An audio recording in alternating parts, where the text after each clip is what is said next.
అంబానీ గారింట్లో పెళ్లి మహోత్సవం చాలా సంతోషంగా ఉందండి. కొడుకు కోడలు 10 కాలాల పాటు చల్లగా ఉండాలని మనస్ఫూర్తిగా కోరుతున్నాను. కానీ జియోలో డబ్బులు పెంచి మాత్రం కాదండి. అంటే మనం డొనేట్ చేస్తే వాళ్ళ ఇంట్లో పెళ్లి గొప్పగా చేసుకుంటున్నారా?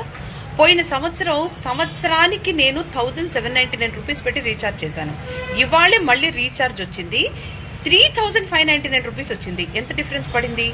ఎందుకు డబ్బులు అంత డిఫరెన్స్ పెంచినట్టు?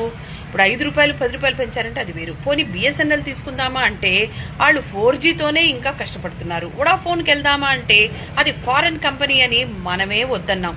మనవాడు మనల్ని ఉద్ధరిస్తాడు అంటే చాలా గొప్పగా జియో వాడు బ్రహ్మాండంగా ఉద్ధరించాడు.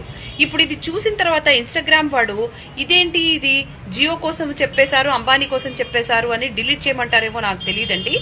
నేను కనుక ఇన్స్టాగ్రామ్లో ఇంకా మిగిలింటే ఇదే ఇన్స్టాగ్రామ్లో మనం మాట్లాడుకుంటూ ఉంటాము.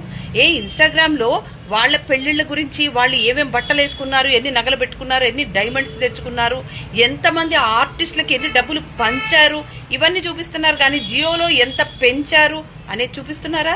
చూపించమనండి, సంతోషపడండి. వాళ్ళ ఇంట్లో పెళ్లి కదా, ఊళ్ళో పెళ్లికి